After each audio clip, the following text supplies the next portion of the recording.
Welcome to Dreamscribe, your companion on the journey to peaceful sleep. Before you drift off, don't forget to like and subscribe. It helps this calming community grow. Where in the world are you tuning in from? There's something about long drives at night that makes a person feel like the last soul left on Earth. I should have been used to it by now. I'd been traveling alone for months, moving from one empty highway to the next, my RV becoming more of a home than the apartment I left behind. Most nights, I welcomed the isolation, the hum of the road, the distant glow of stars overhead, the soft crackle of the radio playing songs I half recognized. But tonight something felt off. I couldn't place it at first. It was just an itch at the base of my skull, a prickling awareness that something wasn't right. The desert highway stretched endlessly ahead, cutting through the landscape like a scar. There wasn't another car in sight. Not for miles. I yawned, rubbing at my eyes. I'd been driving for hours, and exhaustion was settling in. Just another hour, I told myself. Then I'd find a place to park for the night. Glancing at the rearview mirror, I caught my own reflection, tired eyes, hair tousled from the long drive. But something about it made me pause. I wasn't sure why at first. It looked like me, but for some reason, I couldn't shake the feeling that it was wrong. Maybe it was the way the shadows fell over my face. Or maybe it was the dim overhead light flickering softly, making my reflection appear duller than usual. I blinked. My reflection blinked. I forced a chuckle, shaking my head. "You're tired. Just the highway playing tricks on me." I reached out, adjusting the mirror slightly, but as I did, my stomach dropped. For a split second, my reflection seemed fainter. Not by much, just a slight dimness, as if someone had lowered the brightness on a screen. I jerked my hand back, heart hammering. The reflection looked normal now. Perfectly normal. I let out a shaky breath. I was just imagining things. Long nights on the road do that to you. Still, I couldn't shake the unease settling in my chest. I flipped the radio louder, forcing my attention back to the road. An hour later, I finally pulled off the road into a small, secluded campsite. Nothing special, just a few gravel spots and a faded wooden sign. The kind of place where truckers and drifters like me could park for the night. I killed the engine, stepping out into the cool night air. The world around me was eerily silent, save for the distant chirping of insects and the faint rustle of wind through the trees. I went through my usual routine, checking the locks, making sure everything inside was secure before calling it a night. Before heading to bed, I paused in front of the small bathroom mirror, and the unease came rushing back. I leaned in, studying my reflection. The lighting inside the RV was warm, casting soft shadows over my face, but I couldn't shake the feeling that something was missing. I looked at my eyes, the shape of my jaw, the way my chest rose and fell with each breath. Everything seemed right, but somehow it still felt wrong. I exhaled slowly. This is ridiculous. Maybe I was just overtired. A long night's rest, and I'd feel normal again. Shaking off the creeping dread, I turned off the light and climbed into bed. As I pulled the covers over me, I couldn't help but glance at the darkened mirror one last time. And for the first time in my life, I had the strangest thought. What if one day my reflection just disappeared? I woke up 3 hours later, heart pounding. Something had startled me awake, but I didn't know what. The RV was silent. No wind. No distant animal noises. Just silence. My throat was dry. I sat up slowly, rubbing at my eyes before glancing around. The dim glow of the moonlight filtered through the windows, casting soft, uneven shadows across the walls. Something felt off. Then I realized. The air felt empty. Like something had been here, and now it was gone. I swallowed hard, reaching for my phone to check the time. 3:12 a.m. A sharp, sudden click echoed through the RV. I froze. The bathroom light had turned on. No, not turned on, flickered. I stared at the closed bathroom door, my pulse thudding in my ears. I tried to reason with myself. Maybe it was just a faulty bulb, a power surge. But deep down I knew. Something was watching me. I had to check. Slowly, I slid out of bed, feet touching the cold floor. I crept toward the door, my breath shallow. As I reached for the handle, the light flickered again. I hesitated. Then in one swift motion, I pushed the door open. The bathroom was empty. The light flickered once, twice, then settled. I let out a shaky breath, laughing nervously at myself. I was losing it. Too many late-night drives. But as I turned to leave, I saw the mirror, and my stomach dropped. My reflection was there, but it was wrong. It was too dim, like I was fading, like I wasn't really there. I stared, frozen, my breath coming in sharp gasps. I lifted a hand. My reflection copied me. But not at the same time. It was delayed, by a fraction of a second. I took a step back. So did my reflection, just a little too late. My blood ran cold. Then the light flickered again. And for a brief, horrifying second, my reflection didn't move at all.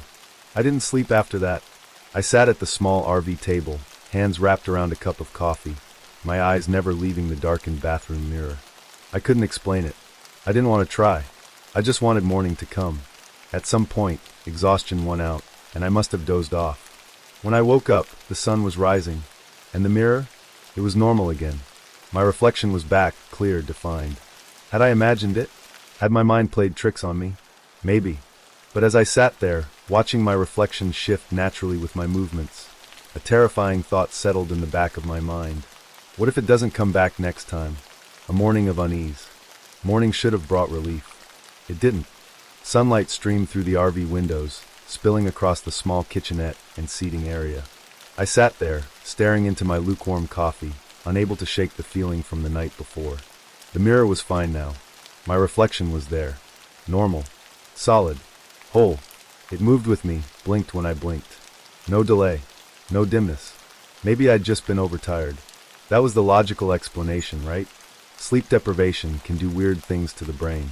Still, I caught myself glancing toward the bathroom mirror more often than I wanted to admit. Checking. Every time, my reflection stared back.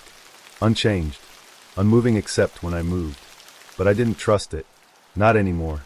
I forced myself to shake off the paranoia. I had miles to cover before my next stop, another stretch of empty highway, another quiet night at a different roadside campground. The drive started normal enough. I cranked up the radio, sipping coffee as the RV rumbled onto the highway. But the nagging feeling wouldn't let go. Every so often, my gaze flicked to the rearview mirror. Just for a second. Just to check. And every time, my reflection was there. But by noon, I started to notice something. It looked duller. Not much. Just a shade or two. Like someone had turned down the contrast in a photo. I frowned, adjusting the mirror slightly. Was it the lighting? The sun shifting through the windshield? I ran a hand over my face, glancing between my reflection and my real skin. My face didn't look any different in real life. It wasn't pale. I felt fine. But in the mirror, I looked washed out. Faded. I tried to ignore it.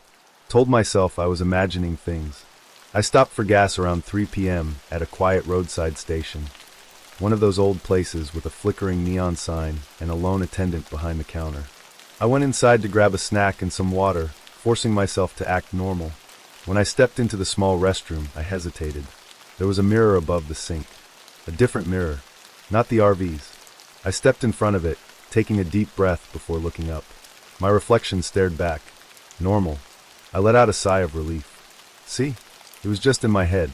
I leaned in, splashing cold water on my face. And then, I saw it. Not in the mirror. In the corner of my vision. The reflection in the metal paper towel dispenser. A warped, distorted version of myself. And it was fainter than the one in the main mirror. I whipped around, heart hammering. Nothing. I turned back to the sink mirror. My reflection was still there. Still normal. But now I couldn't shake the feeling that something was wrong. I hurried out of the restroom. The drive stretched on. Miles of empty road. I told myself I was being ridiculous. Maybe the reflection in the metal dispenser just looked lighter because of how it bent the image. That made sense, right? But doubt lingered. And when the sun began to dip toward the horizon, the unease settled in my chest like a weight. That was when I saw it. A shadow in the side mirror. Not a person. Not a car. Just a dark shape.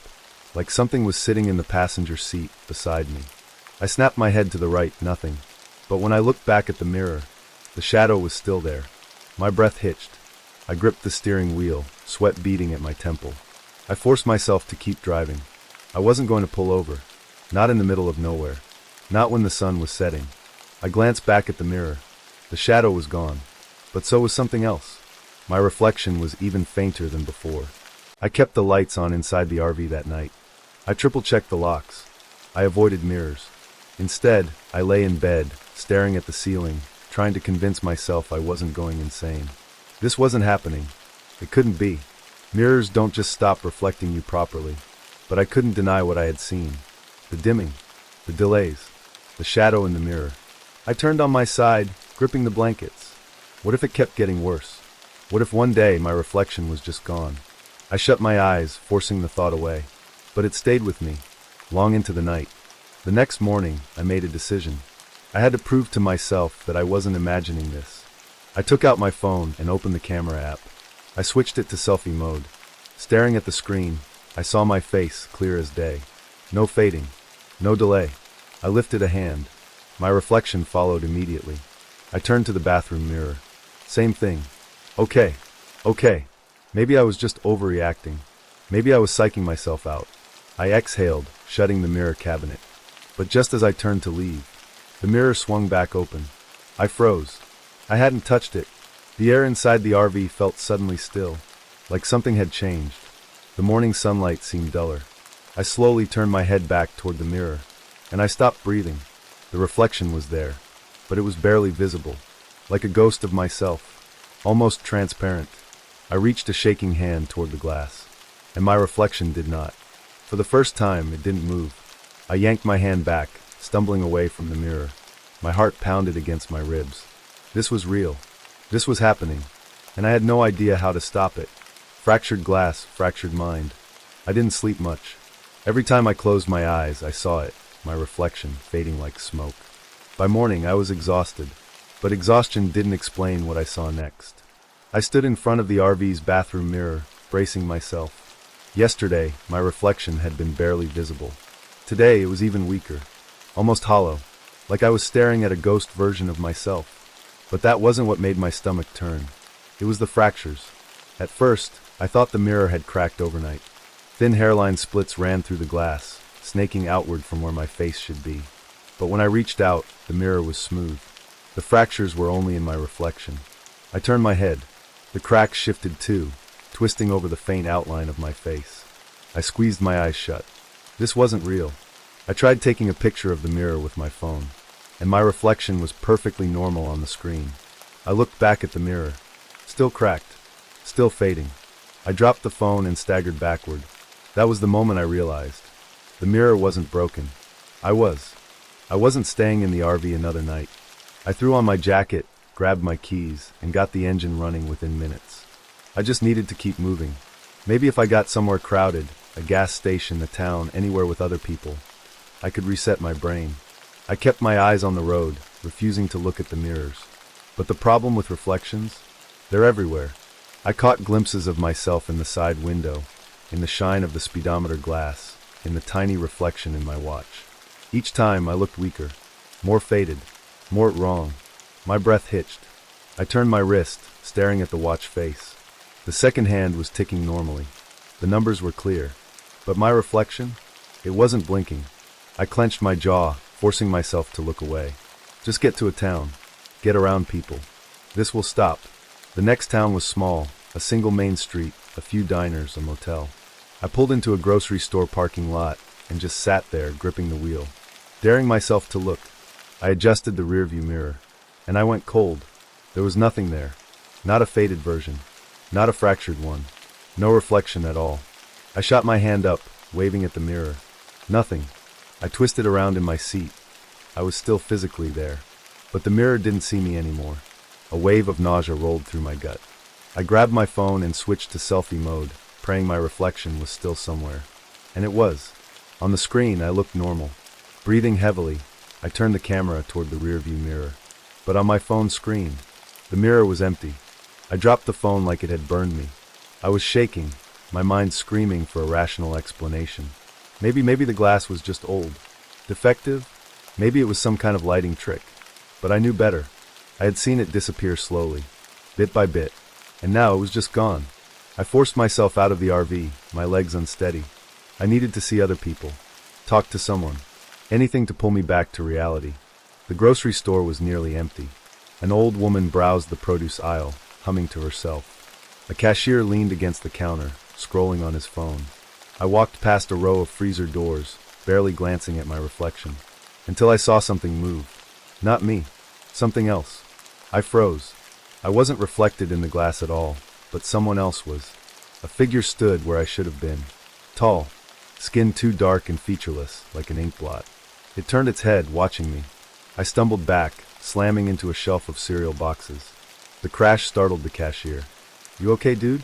I snapped my head to him, then back at the freezer doors. The figure was gone. The glass was empty. I swallowed hard, my throat dry. "Yeah," I rasped. Just tired." I grabbed a water bottle from the fridge and hurried out of the store. Something else is watching. Back in the RV, I didn't start the engine right away. I sat in the driver's seat, trying to steady my breathing. I needed to think. Process. The mirror wasn't reflecting me anymore. But that freezer door? It had reflected something else. Something standing in my place. The worst part? It knew I saw it. My skin prickled, a deep, bone-deep dread settling in. Something had taken my reflection's place. Or worse, something was replacing me. I turned the key in the ignition, ready to get the hell out of that town. But when I checked the side mirror, the shadow was back. It sat in the passenger seat, barely visible in the dim light. Not shaped like me. Not shaped like anyone. Just a dark void. A scream caught in my throat. I clenched the wheel so tight my knuckles burned. I slammed my foot on the gas, peeling out of the parking lot. I didn't know where I was going. I just needed to outrun it. But deep down I knew. You can't outrun a reflection. I drove for hours. The darkness outside thickened, the stars swallowed by clouds. I reached a small roadside motel and pulled in.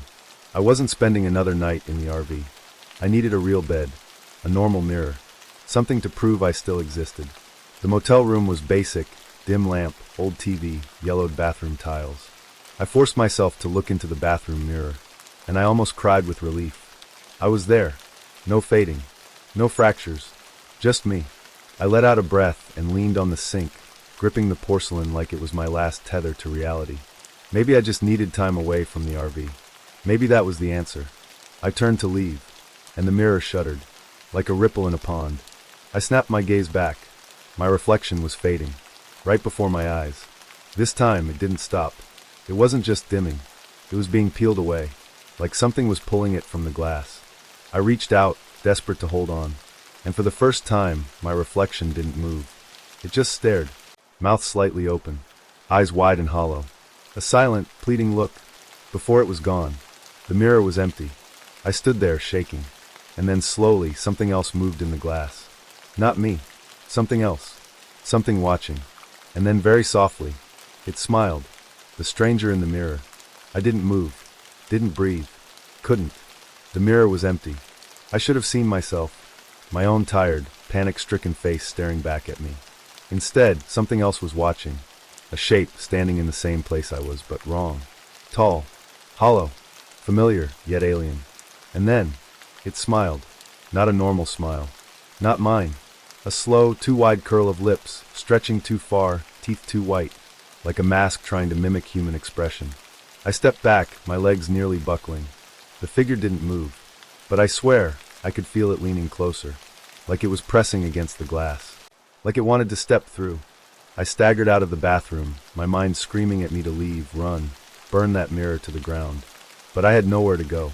My reflection had been fading for days. Now it was gone, and something else had taken its place. I grabbed my keys and ran outside, ignoring the motel clerk's sleepy glare as I shoved open the front door. The RV was waiting, dark, silent, the windows reflecting the dim glow of the parking lot lights. But when I got closer, I saw it, in the driver's side mirror. I didn't have a reflection, but it did. The figure sat in the driver's seat, watching me. A dark, hollow version of myself. I choked on my own breath. My first instinct was to run, but something stopped me. It was the way it tilted its head, the way it moved before I did, like it wasn't mimicking me anymore. It was independent now. I reached for the door handle, half expecting it to be locked. But it wasn't. The RV wanted me to come inside. I wasn't sure if it was a trap or an invitation. I stepped inside anyway, because the truth was, I had already lost control. I just needed to know how much. The RV was too quiet. The air felt thicker, like the space had shrunk while I was gone. I stood in the entryway, staring at the driver's seat. It was empty, but the mirror had shown something there. Slowly, I turned toward the bathroom. The mirror was waiting, still blank, still wrong. I stepped forward, my breath shallow, my fingers itching to touch the glass. And the lights flickered. For half a second I saw it. Not just in the mirror, in the room. A shape behind me. Too close. Too tall. I spun around. Nothing. But the air was cold now. My lungs felt tight. Something was changing. Something was taking over.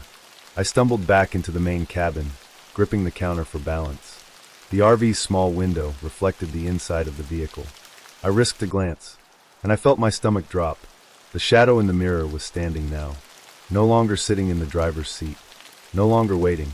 Moving. I turned toward the driver's seat. And there it was. Not a reflection. Not in the mirror. In the real world. A figure, tall, identical to me in shape, but featureless. No eyes. No details. But I knew it was looking at me. I knew it was me. Or rather, it was becoming me. And I was fading. My chest tightened. I had to stop this. Had to prove I was still real. I grabbed my phone and switched it to selfie mode. My face appeared on the screen, pale, terrified, shaking. I turned the camera toward the RV's mirror. Still empty. Then, I aimed the camera at the driver's seat, and nearly dropped the phone, because the shadow was there, clear as day. It had features now. It had my face, but the smile was still wrong. Too wide, too sharp, too eager. And then, it blinked, and I didn't. I staggered backward. The lights flickered again, and for a brief, awful moment, I couldn't feel my hands, or my legs, like my body had become less real, like I was losing my grip on existing. I gasped, forcing my fingers to move, gripping the RV's counter hard enough to hurt. I wouldn't let it take me. I wouldn't let it win. But then, I saw the shadow raise its hand, and my own arm moved with it, not by my choice. I tried to pull away, but my legs stepped forward on their own, like I wasn't the one controlling them anymore. I let out a ragged breath, my pulse thundering. It wasn't just taking my reflection. It was taking me. I fought to move, fought to take control. I slammed my hand against the wall, grabbing the nearest thing I could find, a metal travel mug. I threw it at the mirror with everything I had. The glass shattered. Fragments rained down, and for half a second I thought I'd won, until I saw my reflection in the shards. Or rather, I didn't. The pieces showed different angles of the RV, but I wasn't in any of them, not even one. Instead, the shadow stood in all of them. 1,000 tiny, grinning versions of it. Of me. I clutched my chest, struggling to breathe. I was still here. I could feel my heartbeat, my lungs working, but the mirrors didn't recognize me anymore. They only showed it, and then I heard something. A voice. My voice. But it was coming from the driver's seat. Soft. Amused. Like an echo from the glass. It said, "You're almost ready." And then, the headlights outside the RV turned on. But I hadn't touched anything. I turned, and saw it, sitting in the driver's seat, fully formed, looking exactly like me, and smiling. The engine rumbled to life, and the last thing I remember was feeling my body dissolve into the dark, like a reflection being erased, waking in the passenger seat. Darkness, no sound, no feeling. Then, a faint hum, low and steady, like the distant rumble of an engine. I opened my eyes. For a moment, I wasn't sure where I was. The world swayed slightly, and a dull ache pulsed in my skull. Then I saw it. The dashboard. The windshield. I was inside the RV, but I wasn't in the driver's seat. I was in the passenger's seat. I blinked, disoriented. My hands felt wrong. Lighter. Like they weren't really attached to me. I turned my head slowly, and my stomach dropped. Someone else was driving. At first, I thought it was a stranger. Then I saw its face. My face. A perfect copy, except for the smile. Too small. Too satisfied.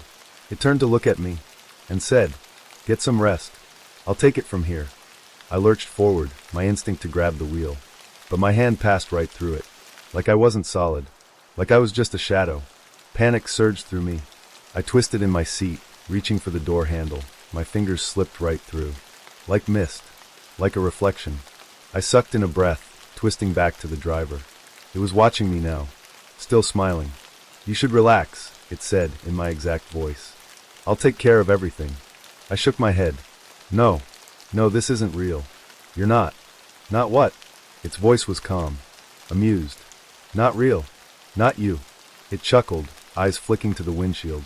"You're making this harder on yourself." I clenched my hands into fists, but I couldn't even feel them. I looked around the RV, desperate for something familiar, something real. And that's when I saw it. The rearview mirror. The driver was reflected there. But I wasn't. No, No, no, no. I twisted in my seat, looking for something, asterisk, asterisk, anything, asterisk, asterisk to ground me.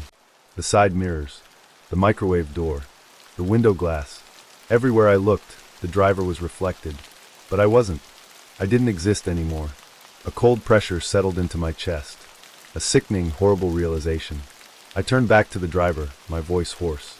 What did you do to me? It didn't answer. Just smiled. Like it knew something I didn't. Like I was already too late. The RV rumbled beneath us, the headlights stretching over the dark, endless road. Somewhere in the distance, taillights flickered. I wasn't sure if they were real. I wasn't sure if I was real. I leaned forward, staring at the windshield. The reflection was there, clear as day.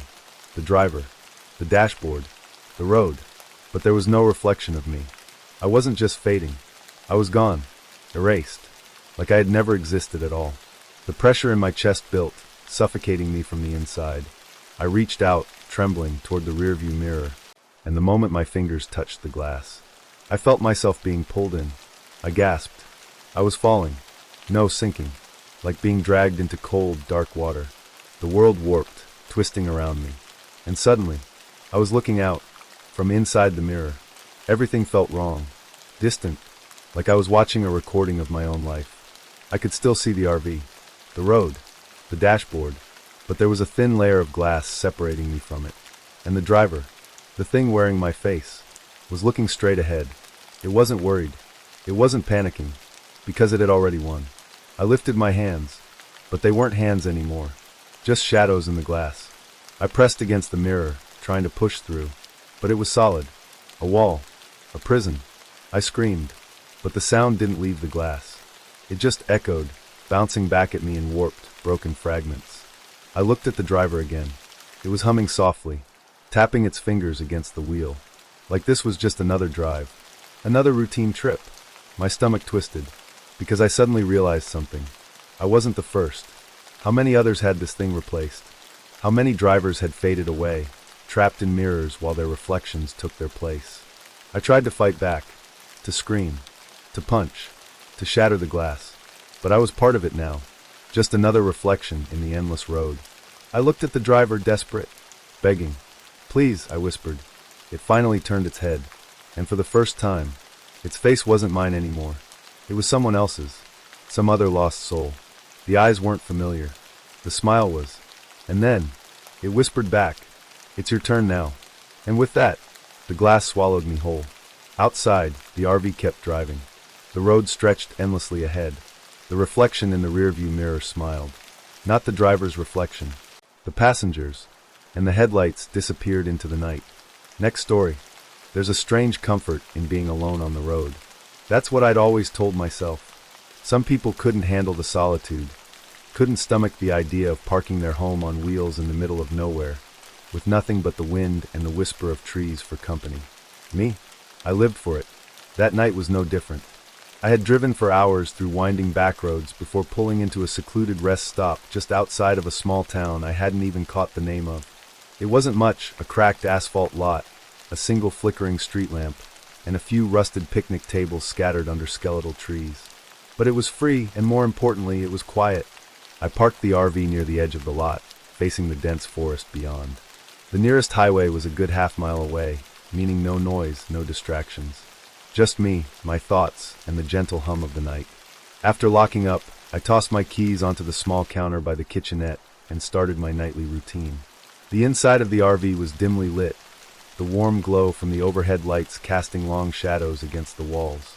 Everything was familiar, the slightly musty scent of old upholstery, the rhythmic creaks of the RV settling in place, the faint buzz of the refrigerator running. I was starving, but too tired to cook anything elaborate. A plate of leftovers from earlier, a half-eaten burger and some fries, sat wrapped in foil in the fridge. It wasn't gourmet, but it would do. I unwrapped the food, placed it on a plate, and reached for the microwave. The door swung open with a soft click, and I set the plate inside before pressing the timer. I was about to close the door when something caught my eye. A reflection. It was brief, just a flicker of movement in the microwave's glass before I shut it. But something felt off. I hesitated, hand resting on the door handle. Slowly, I pulled the microwave door open again. The interior was empty, as expected. I glanced at my reflection in the glass, just my own tired face staring back at me. I let out a quiet chuckle. Long day. I'm seeing things. The microwave hummed to life as I pressed start, the light inside flickering as the plate slowly spun. I turned away, grabbing a bottle of water from the fridge, trying to shake the unease that had settled in my stomach. But then out of the corner of my eye, I saw it again. A movement in the microwave's reflection. I snapped my head toward it, heart hammering against my ribs. But all I saw was my own face staring back at me in the glass. Only, I wasn't moving. My breath hitched. I lifted a hand. My reflection did the same. I blinked. So did it. But something was wrong. The longer I stared, the more I noticed the tiny details that didn't align. My reflection's expression wasn't quite right. It was slightly off-center, as if it were standing a step behind me rather than mirroring me exactly. And the eyes, they seemed a shade too dark. A chill prickled at the back of my neck. I closed the microwave door, locking the reflection away. You're just tired. You're imagining things. The timer beeped, signaling the food was done.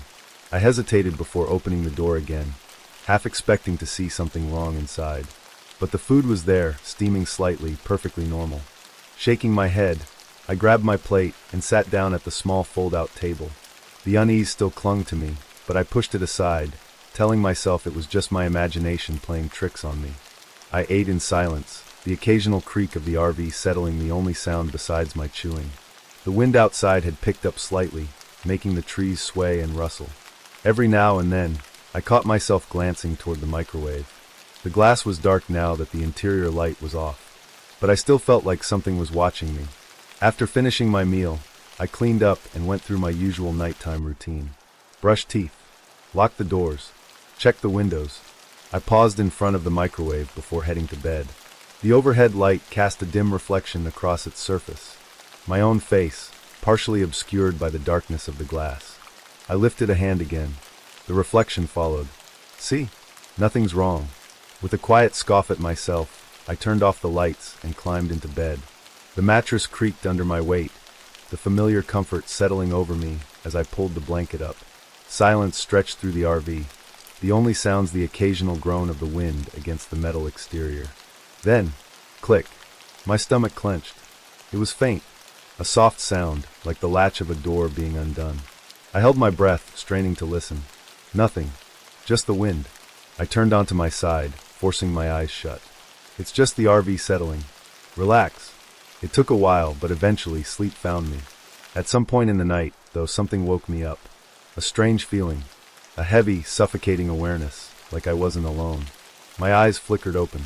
The RV was dark, the only light coming from the faint glow of the street lamp outside. Everything was still, but the air felt wrong. Slowly, I turned my head toward the kitchenette.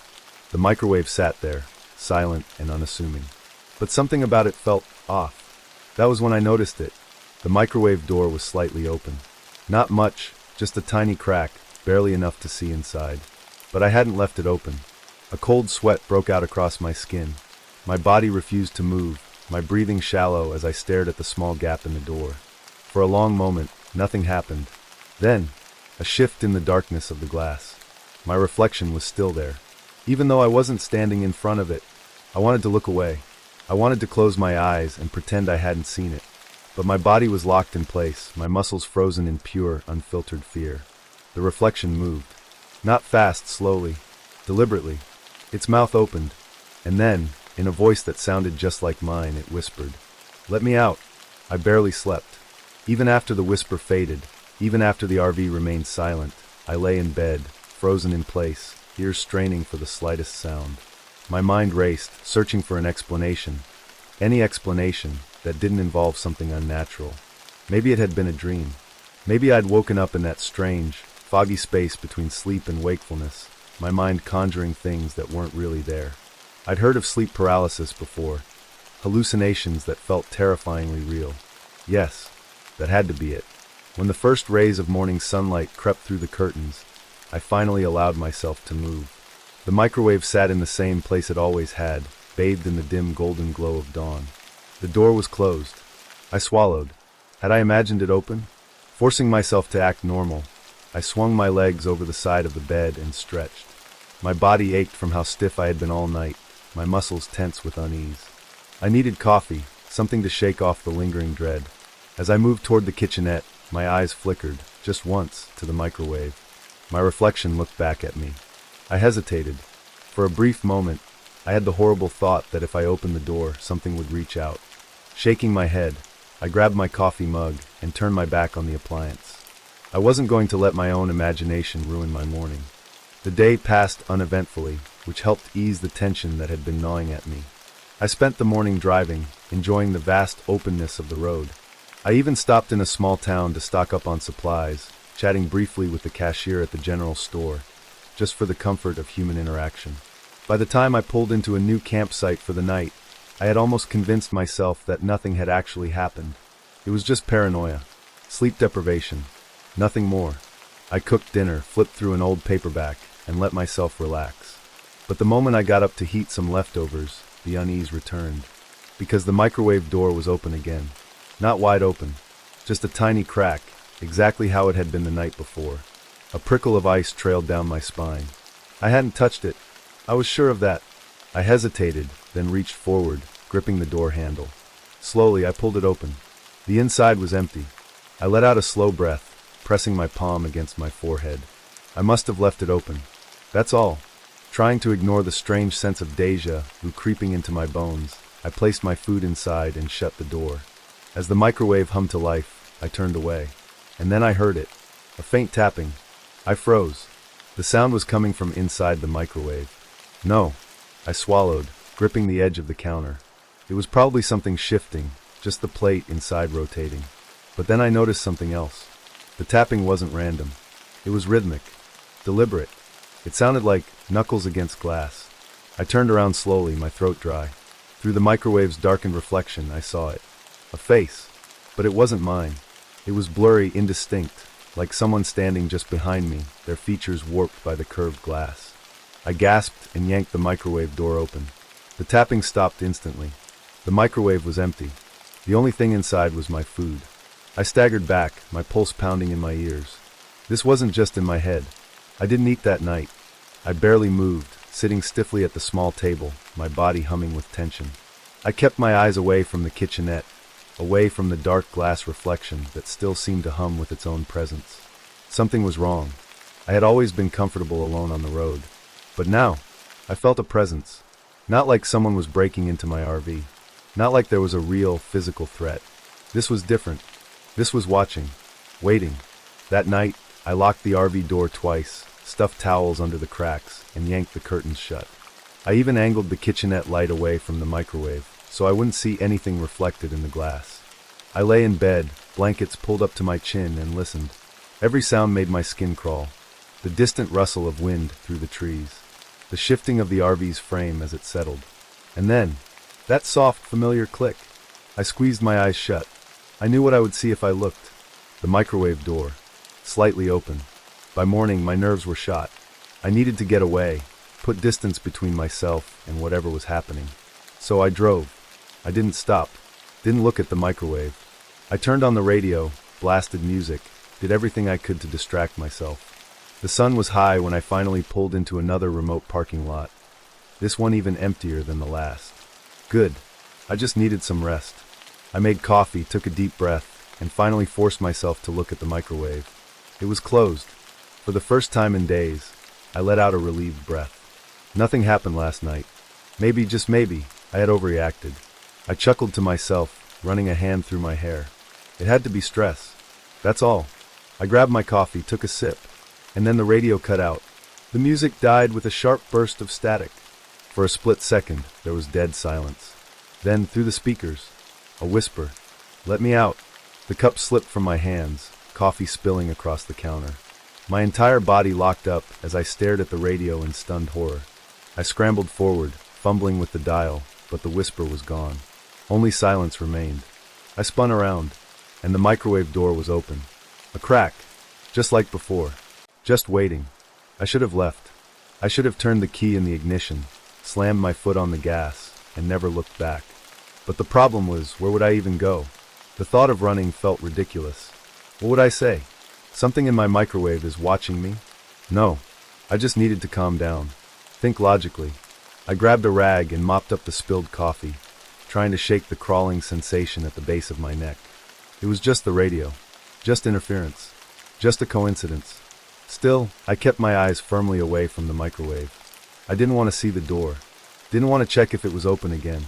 Instead, I busied myself with anything that felt normal. Dishes. A quick sweep of the RV. I even stepped outside, stretching beneath the overcast sky, trying to breathe in fresh air and force out the deep, creeping paranoia that had taken root inside me. I let myself believe, just for a moment, that I could move past this. That maybe the worst was over. But that was before the reflection changed again. That evening, hunger finally won out over my fear. I decided to make something simple, a frozen meal, something quick.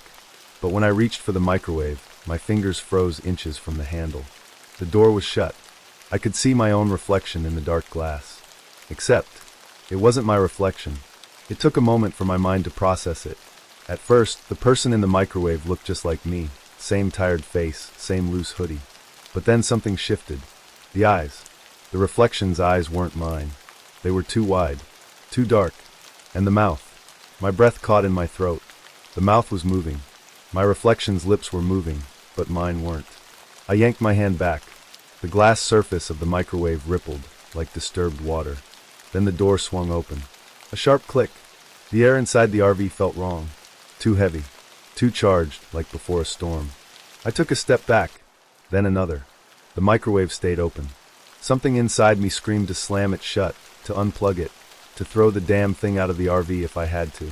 But I couldn't move, because in the silence, something tapped against the inside of the microwave. Once. Twice. Then, "Let me out." A whisper. Low. Crooked. Coming from inside the microwave. I ran. Not out of the RV. That would have been too easy. Instead, I stumbled backward, knocking over my chair, nearly tripping over my own feet as I scrambled as far from the kitchenette as I could. My breath came out ragged, my body cold with sweat. And then, the microwave door slammed shut. Bang! The whole RV shuddered from the force of it. I slapped a hand over my mouth to keep from screaming. The microwave hummed to life on its own. The screen flickered, and numbers scrambled across the timer. 004, 018, 00:99, 99:99. Then static. Faint, but distinct. I killed the power. With shaking hands, I reached for the plug and yanked it from the socket. The microwave went silent. I backed away, heart hammering, pulse pounding in my ears. That was it. That was enough. I needed to get out. I grabbed my keys and flung open the RV door. The cold night air rushed in, making my breath hitch. I staggered out, gasping, my legs barely working. The wind howled through the trees. My boots crunched against the dirt. I leaned against the side of the RV, pressing my forehead to the cool metal. What the hell was happening? I sucked in air, trying to think. It wasn't real. It couldn't be. I turned to glance back inside, just for a second, and that's when I saw it. My reflection in the RV window. But it wasn't right. The person looking back at me wasn't me. Their mouth was still moving. Their lips, shaping silent words. I bolted. I didn't care where I was running. I just needed to be away. The wind roared in my ears as I sprinted toward the tree line, my breath burning in my lungs. My thoughts were fractured. There was something in my RV. Something that wasn't me. And worse, it wanted out. I didn't know how long I sat there. I found a large, flat rock near the edge of the trees and collapsed against it, my entire body shaking. Minutes passed. Maybe hours. And then, I heard the sound. Tap, tap, tap. I squeezed my eyes shut. No, I unplugged it. It's not possible. But the tapping continued. Tap, tap. Closer now. More insistent. Like knuckles against glass. I forced myself to turn. And there, standing just a few feet away, was the RV. The window was dark, the door slightly ajar, and the microwave light was on. Even with the plug ripped from the wall, even with no power, the light inside the microwave flickered weakly. And in the dim glow, a handprint pressed against the glass. Then, the whisper came again. Let me out. I couldn't stay. Not another second. The whisper still rang in my ears, soft, coaxing, pleading. Let me out. The light inside the microwave flickered again, casting shadows that shouldn't be there, stretching long across the floor like grasping fingers. The air felt heavy, electric, as if the entire RV was holding its breath, waiting for me to make the next move. I took a shaking step forward, The handprint on the microwave door was still there. Not fading. Not disappearing like some cruel trick of the mind. I needed to destroy it. That was the only thought I could hold on to. Burn it. Smash it. Do something. Because I knew one thing with absolute certainty. If I didn't, it was going to get out. And I had no idea what would happen after that. I grabbed the first thing I could, an old rusted tire iron I kept near the door. My fingers trembled around the metal as I raised it, heart pounding. One swing. That's all it takes. I took a deep breath and swung. The tire iron slammed into the microwave door. A loud crack split the air, but the glass didn't shatter. Instead, a high-pitched screech erupted from inside the microwave. Not from metal, not from the impact. It was a voice, a wail of agony. The RV lights flickered wildly as the sound grew, like nails dragging across my skull. My grip on the tire iron weakened as a force I couldn't see pushed back against me. Let me out. The microwave lurched forward. Not fell, not tipped. It moved. Something inside it was pushing. The door trembled, hinges groaning. The handprint smudged, but another pressed beside it. Then another. Then, a face. No longer a warped, shadowed reflection, but a real face. Pressed against the inside of the glass, staring at me. Mouth wide open. A grotesque, silent scream. I stumbled back, slamming against the fridge, breath coming in ragged gasps. The microwave was opening, but it wasn't just a door anymore. The inside, it was stretching, deepening. The interior was no longer metal walls and spinning glass. It was a corridor, a dark, endless hallway lined with hundreds of faces, some moving, some frozen in expressions of horror. I choked down a scream. The entity's face was still pressed against the door, and then it blinked. For the first time, the eyes were black pits, hollow, endless, and then its lips curled into a smile. Let me out. The door swung wide open. A blast of cold air hit me like a tidal wave. The faces in the corridor moved in unison. Their mouths opened, and they screamed. Not just a noise, not just sound. It was a physical force. A wall of agony that slammed into me, pinned me in place. The walls of the RV shook. The entire vehicle tilted. The air rippled, like reality itself was splitting apart. And through it all, the entity stepped forward, out of the microwave, into my world. It wasn't human. Not anymore. The body was distorted, wrong. The limbs too long, too thin. The head tilted at an unnatural angle. It still had my face, but it was stretched, mouth too wide, eyes burning like voids. As it moved forward, its feet didn't touch the ground. "Thank you," it whispered, voice slithering through the air like smoke. I couldn't move, couldn't breathe. I was trapped, frozen in place, watching my own face grin back at me. Then, it lunged. The force knocked me back. I hit the floor, my vision blurring. For a split second, everything fractured. Reality split at the seams.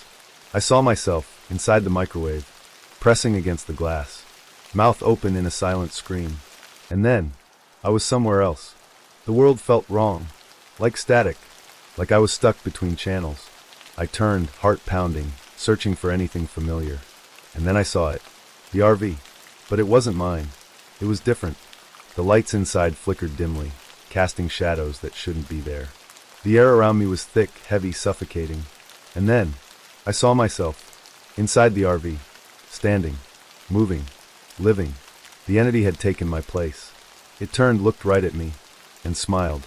Then, the microwave door snapped shut. I pressed my hands against the glass, screaming, begging, "Let me out!" But the thing wearing my face just laughed, and walked away. Darkness. I could feel my breath against the glass, my own hands pressed against the surface, leaving smudged prints. The cold metal of the microwave surrounded me. It wasn't a dream. It wasn't a hallucination. I was inside the microwave. I tried to scream again, but no sound came out. Outside, I could still see the RV. My RV. The warm glow of the ceiling lights. The dim hum of the refrigerator. And him. Me. The thing wearing my body stood in the middle of the RV, stretching its limbs like it was adjusting to a new skin. It tilted its head toward me, and grinned. Comfortable? The words weren't spoken. They were inside my head, a whisper curling around my thoughts, smothering them like a thick fog. I slammed my fists against the glass. "Let me out!" The entity only smiled wider. Then, it did something that made my blood turn to ice. It raised one hand and waved. A slow, mocking wave. Then it turned, walked away, and vanished into the RV. Like nothing had ever happened. The world moves on without me. Time became meaningless. I had no way of knowing how long I had been trapped. Minutes? Hours? Days? I couldn't move. I couldn't scream. All I could do was watch. Watch as the entity lived my life. It cooked dinner. It sat in my chair, scrolling through my phone. It laughed when friends called. It drove the RV down empty roads, singing along to my favorite songs. I was still there, right inside the microwave. But no one could see me. No one could hear me. And then the worst part came. It left the RV. It went outside, into the real world. I could see the night sky through the RV's window. The glow of headlights as it pulled into a small town. I could hear voices. People. A knock at the door. Someone calling my name. The thing wearing my face opened the door. And laughed. I tried to pound against the glass, tried to scream warnings. But my fists made no sound. I was gone. Eventually, the entity stopped looking at me. It didn't wave anymore. It didn't acknowledge me. Like I was an old memory. Like I had never existed. But I was still here. Staring. Watching. And then, something changed. One night, while the entity was asleep, I noticed something in the reflection beside me. Another face. Pressed against the glass. Mouth open in a silent scream. It wasn't me. It wasn't human. It was something else. Another trapped soul. I wasn't the first. And I knew. I wouldn't be the last. I stopped fighting after that. Stopped screaming. Stopped pounding against the glass. I just watched. Watched as my body continued its life. Watched as it went into town, made small talk, met people. I watched it invite someone new into the RV. A woman. She smiled. Laughed. Had no idea. I wanted to warn her. Wanted to tell her to run.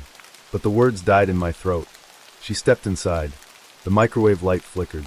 And for the first time in weeks, the entity looked at me. Really looked.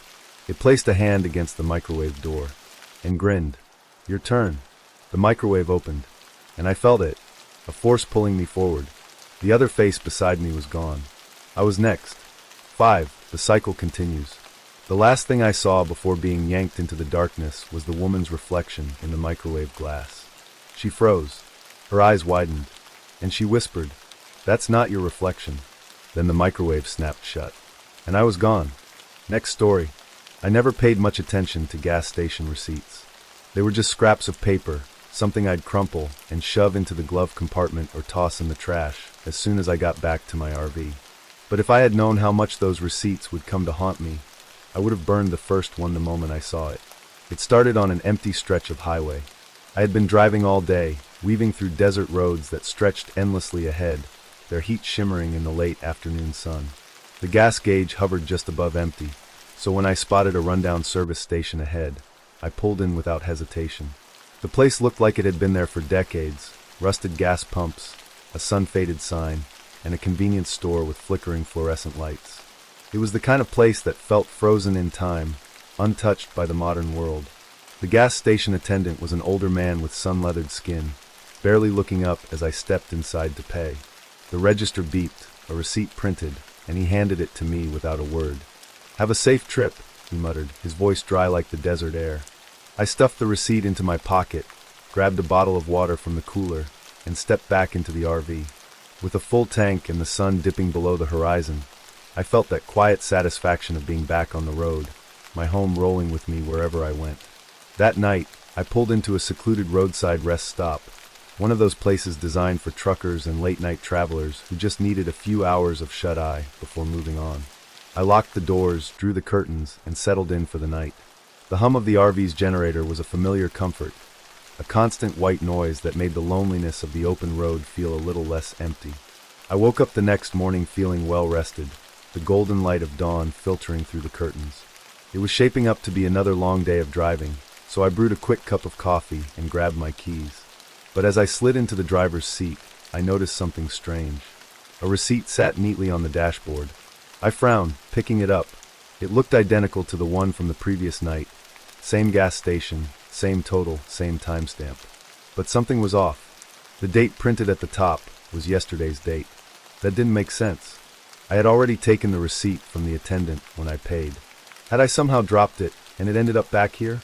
I checked my pockets, rummaged through the console, even flipped open the glove compartment where I tended to dump stray receipts. Sure enough, the original was still there, crumpled among fast food napkins and old registration slips. That meant this was a duplicate, an exact copy of a receipt I had already received. A chill crawled up my spine. I shook my head, telling myself it had to be some kind of mistake. Maybe I had absent-mindedly grabbed 2 copies when I paid. Maybe the wind had blown it into my lap when I opened the door. Maybe. I crumpled it and tossed it aside, dismissing the thought. I had places to be. The day went on as usual, miles of road, radio static giving way to old country songs, occasional stops at diners for cheap coffee and greasy eggs. By the time the sun started sinking again, I found another place to park for the night, this time in an empty lot just off the highway. The world outside was eerily quiet, just the soft rustling of the wind against the RV's walls. That night, I slept a little uneasier. The next morning, I found another receipt on the dashboard. Same gas station, same total, same timestamp, same date, yesterday's date. I stared at it, my heartbeat slow and heavy in my chest. I knew for a fact that I had thrown the last one away. But there it was, crisp and new, as if it had been freshly printed. I checked my bank app, scrolling through my recent transactions, expecting to see duplicate charges. But there was nothing, just the one gas station purchase from 2 nights ago. No extra charges, no errors. I tried to laugh it off, but it came out hollow. Maybe I had sleepwalked.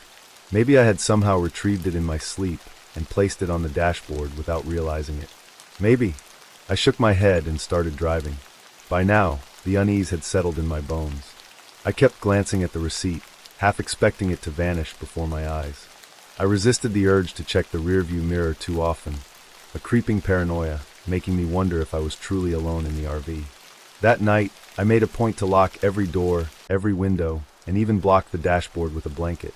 If another receipt showed up, I wanted to know how. The next morning, the blanket was on the floor, and the receipt sat on the dashboard, waiting for me. I didn't move at first, staring at it through the thin haze of morning light. This wasn't possible. I had taken every precaution. And yet, here it was, pristine and waiting, like some silent message from something unseen. But the worst part? This time, there was something written on the back. Not in print. In ink. In jagged, uneven handwriting, the kind that looked rushed, desperate.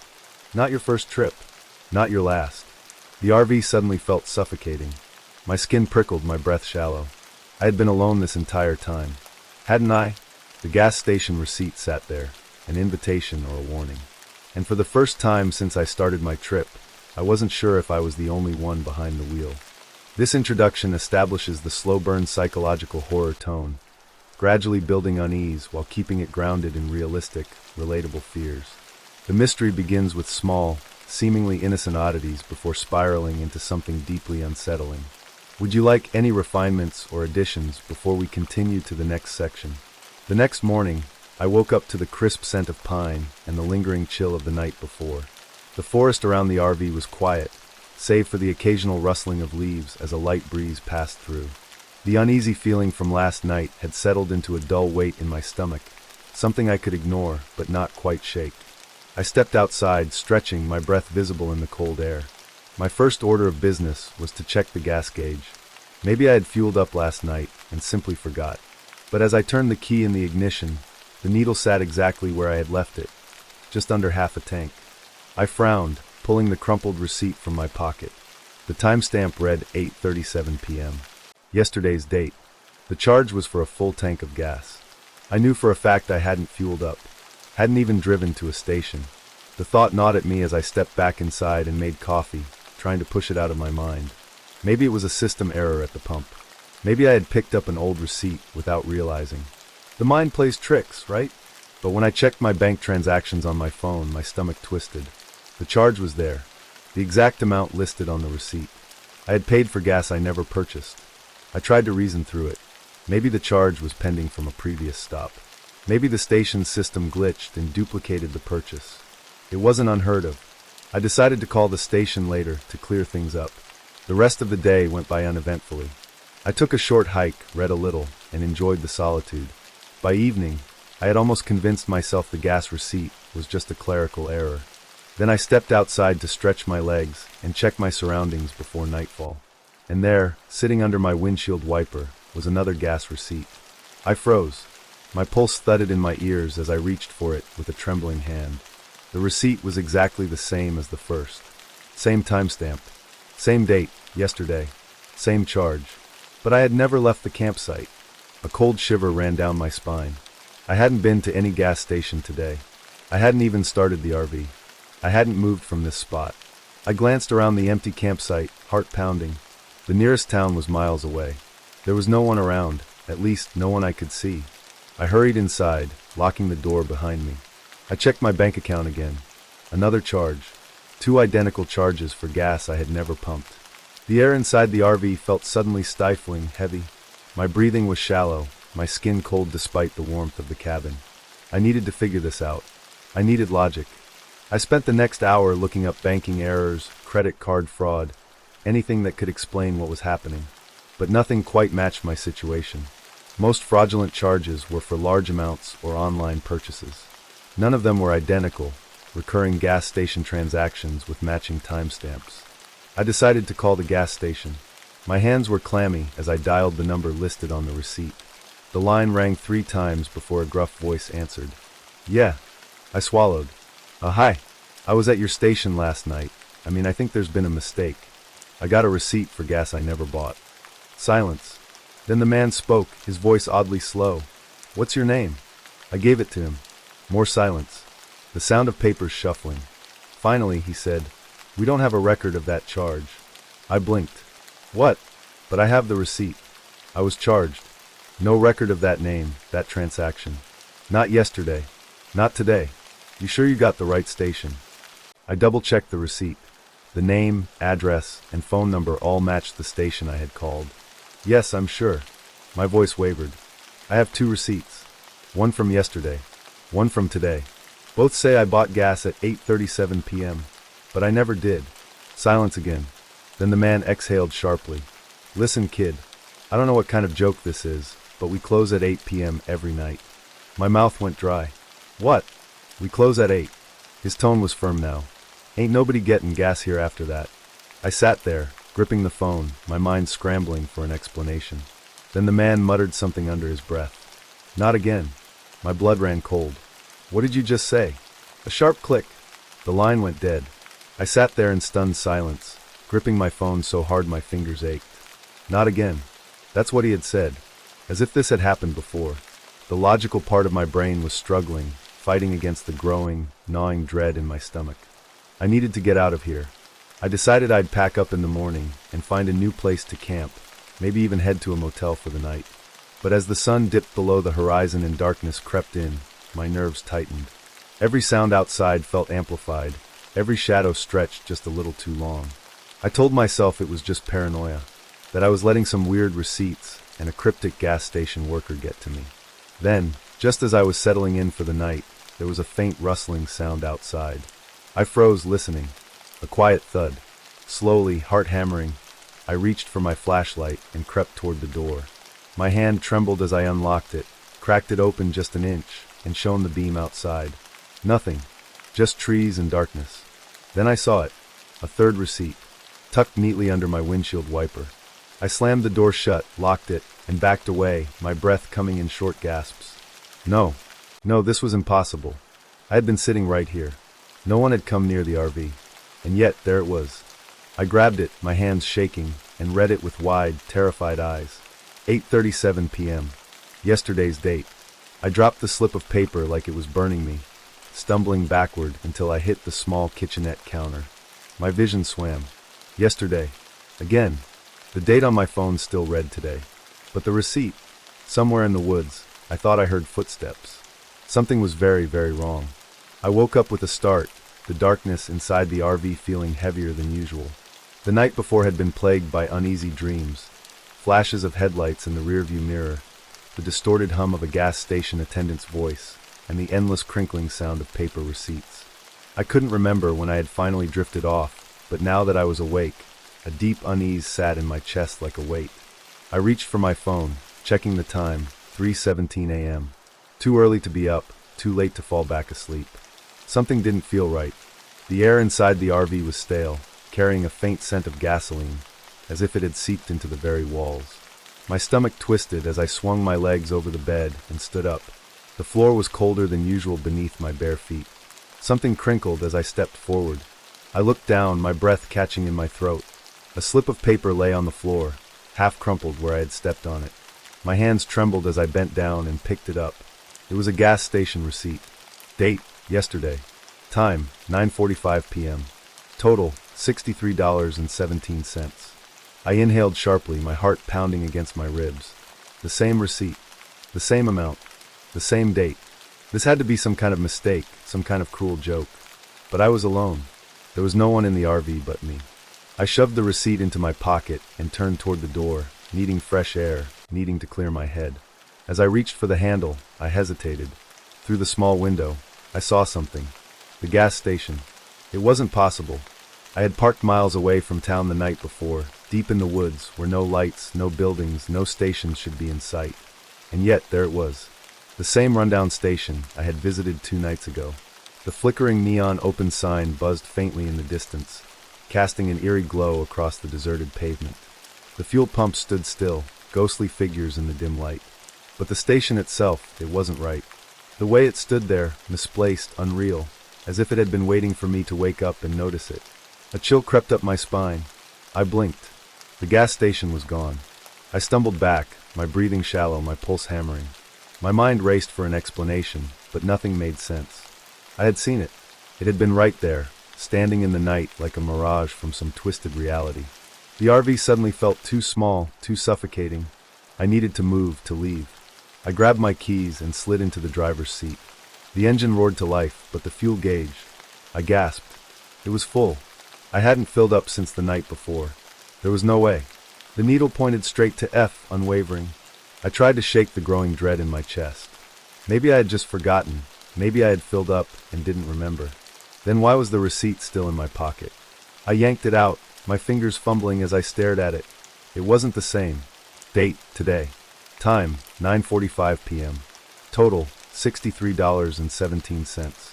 A cold sweat broke out on my skin. Today's date. The same time as yesterday. But I hadn't been to a gas station today. A sharp knock on the RV door made me jolt. I whipped my head around, my heart in my throat. The knock came again, steady, precise, 3 slow raps. Someone was outside. My breath hitched as I strained to see through the window, but the darkness was too thick. I reached for the door handle, but my instincts screamed at me to stop. The knock came again. I froze. No one should be here. No one should know I was even parked here. The air inside the RV thickened, the faint scent of gasoline intensifying. My fingers hovered over the lock, debating whether to check outside or wait it out. But something inside me already knew. I didn't want to see what was on the other side of that door. Then my phone buzzed. A notification. With shaky hands, I picked it up. The screen was dark at first, reflecting only my wide-eyed, terrified face. Then, the notification loaded. Your fuel purchase is complete. Thank you for visiting. My fingers went numb. My breath hitched in my throat. I hadn't gone to a gas station. But someone had made the purchase. And they wanted me to know. Another knock, this time softer. And then a voice. Low. Familiar. My own. Hey, open up. We need to talk. The storm had passed, leaving a heavy stillness in its wake. The air outside the RV was thick with moisture, and the hum of insects had resumed, their droning sound blending into the oppressive silence. I sat at the small dining table, the gas receipts spread out in front of me like a grim puzzle. Each one was identical. The same date, the same amount, the same timestamp.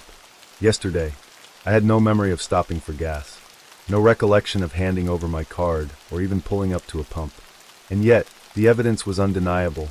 My signature at the bottom, the imprint of my card's last 4 digits. It had to be real. But how? I clenched my jaw, forcing myself to breathe. It was a prank, I told myself. Maybe a clerical error at the gas station. But I knew that was a lie, because the newest receipt, it was time-stamped for an hour from now. I stared at it, my pulse hammering in my throat. It was impossible. A receipt for a future purchase? How could that be? A sudden creak from the back of the RV made me jolt. The bedroom door, which I swore had been open, was now shut. A chill crept up my spine. The RV had always felt small, almost claustrophobic, but now it felt cavernous, like something else was inside with me, lurking just out of sight. I rose slowly, the floorboards groaning under my weight. The air smelled strange, like old gasoline, sharp and acrid. I turned toward the door, reaching for the handle with a hesitant hand. And then, knock, knock, knock. The sound didn't come from the door. It came from outside. I froze, my breath caught in my throat. The RV was parked in the middle of nowhere, miles from civilization. No other cars, no campers, nothing but the empty road and the shadowy tree beyond. Another knock, louder this time. I turned, heart pounding, and approached the front door. Through the small window, the night pressed in, thick and impenetrable. I reached out, fingers trembling, and flicked on the porch light. A figure stood just beyond its glow. At first, I thought it was a man, but as my eyes adjusted, I realized something was wrong. The figure was tall, too tall.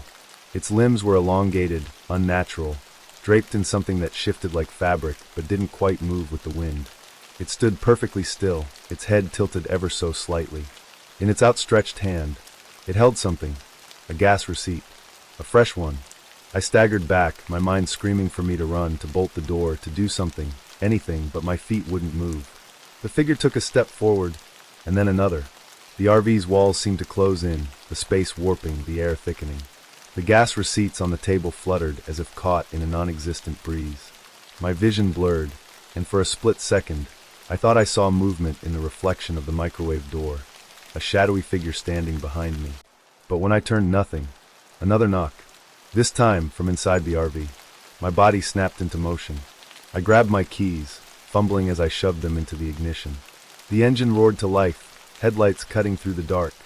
But before I could throw it into drive, the figure outside moved fast. One moment it was by the door. The next, it was at the windshield. I gasped, my hand flying to my mouth. The face staring back at me wasn't human. It was blurred, featureless, like a distorted reflection in rippling water. Its hand slammed against the glass, leaving behind an oily smear. And then it opened its mouth. No sound came out, but inside, where its tongue should have been, there was a crumpled gas receipt.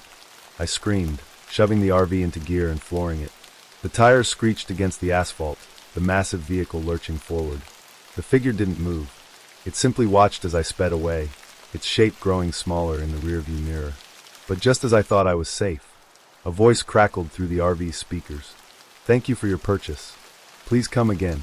And in the cup holder beside me, where my phone should have been, was another receipt, time-stamped for tomorrow. I didn't stop driving. I couldn't. The RV rumbled beneath me, the engine humming steadily as I sped down the desolate highway, guided only by the pale beams of my headlights. The road stretched endlessly ahead, black asphalt swallowed by an infinite night. My hands gripped the wheel so tightly my knuckles ached.